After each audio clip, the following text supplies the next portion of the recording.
بسم اللہ الرحمن الرحیم اللہم صلی وسلم دائما ابدا نحمدہ ونصلی علی رسولہ الکریم اما بعد۔ بھائی محترم، بزرگوں، دوستو، عزیز ساتھیوں، مخاطب کرتا ہوں دین کی طرف کہ اللہ رب العالمین نے ایمان والوں کو کس دولت سے نوازا، اور آج ہم اس دین کی دولت کو کیسے کھوتے چلے جا رہے ہیں۔ ابھی اسی صدی کا مسئلہ ہے۔ میں زیادہ بات نہ کر کے دو باتیں بتاؤں کہ کس طرح مسلمانوں پر ظلم ہوتا گیا، لیکن مسلمانوں کو اس عبرتناک انجام سے کوئی سبق حاصل نہ ہوا۔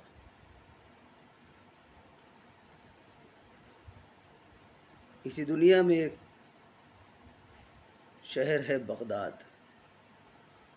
ہم سب جانتے ہیں، عراق۔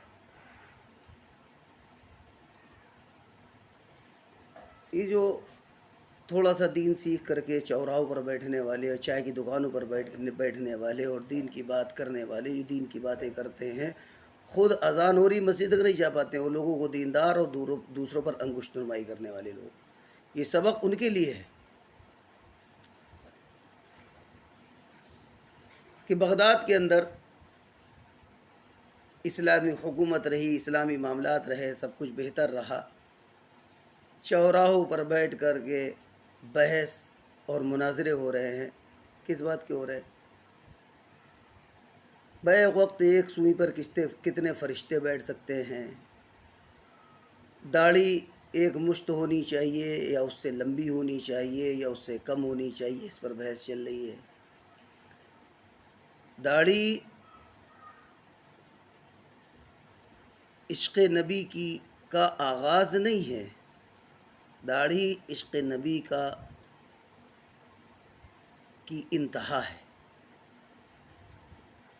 مسواک کتنی لمبی ہونی چاہیے، ایک بالش ہو یا اس سے کم ہو۔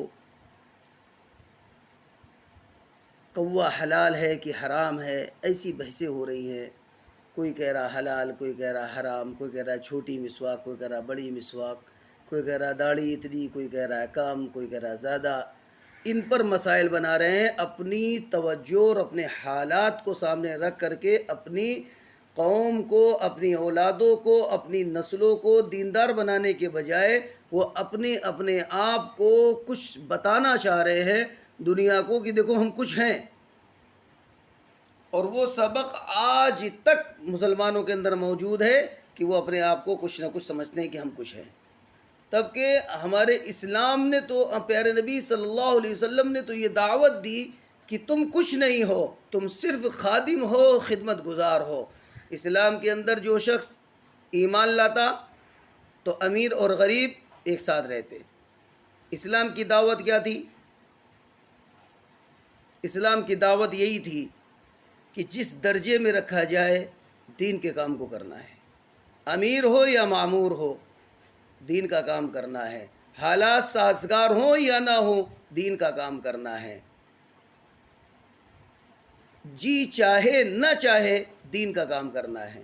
لیکن ہم منچاہی زندگیوں کی طرف اور اپنے بچاؤ کے لیے مسائل ڈھونڈ کے اور لوگوں سے بحث اور مباحثہ کرتے ہیں، اور اس میں ایک بہت بڑا طبقہ ہے علماء کا جو اس میں شامل ہے، ہر وقت بحث اور مباحثے میں لگا ہوا ہے۔ کہیں مناظرہ سنی وہابی کا، کہیں جو ہے غیر مقلدوں کا، تو کہیں جو ہے شیعہ کا۔ ارے یار، اللہ نے قرآن ایک دیا، اللہ نے رسول تم کو ایک دیا، سارے رسولوں کا امام دیا، اس کے بعد یہ حالات ہیں۔ ایسے حالات سے زندگی گزاری جائے گی؟ یہ بحث اور مباحثہ چل رہا تھا بغداد کے اندر، چوراہوں پر، فٹ پاتھوں پر بیٹھ کر دین کی باتیں اس طریقے سے کی جا رہی تھیں۔ اللہ رب العالمین نے ہلاکوں کو ان پر زبردست طریقے سے، ان کے اوپر اللہ تبارک و تعالیٰ نے ہلاکوں کو جو ہے ان کے اوپر مزین کر دیا کہ اب یہ لے، اور کیسا مارا کیسا تہش نہش پورے بغداد کو تباہ کن کر دیا، برباد کر دیا۔ جو کوے کے حلال اور حرام کی باتیں کر رہے تھے وہ کہاں گئے؟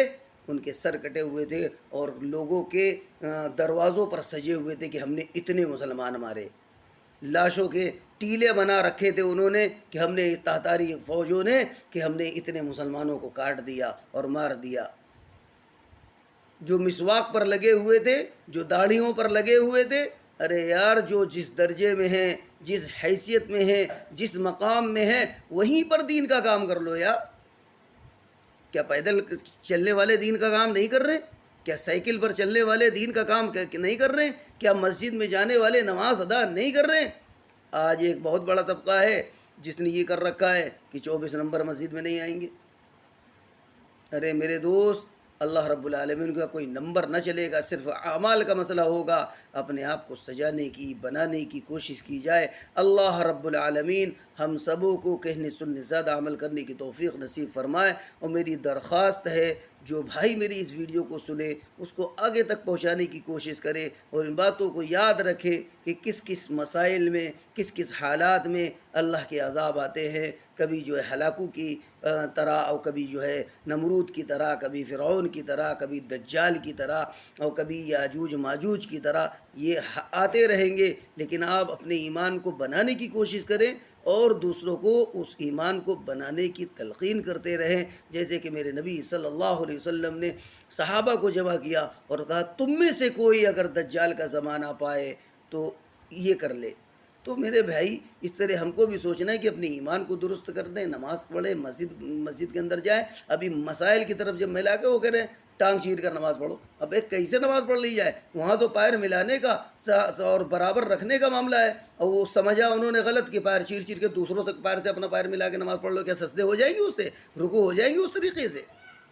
ایسے مسائل کو لے کر کے بیٹھے ہوئے ہیں، اپنے آپ کو کچھ جتانا چاہ رہے ہیں۔ میرے بھائی جتاؤ نہیں، پھنسو گے سب کی سب۔ اللہ رب العالمین حفاظت فرمائے، اور جو لوگ میری ویڈیو کو دیکھ رہے ہیں دوسروں تک پہنچانے کی کوشش کریں۔ اللہ تبارک و تعالی جو لوگ اس ویڈیو کو آگے پہنچائیں اللہ تعالیٰ ان کو بھی کامیاب اور کامرانی نصیب فرمائے دنیا میں۔ آمین۔ وآخر دعوانا الحمد للہ رب العالمین۔ السلام علیکم۔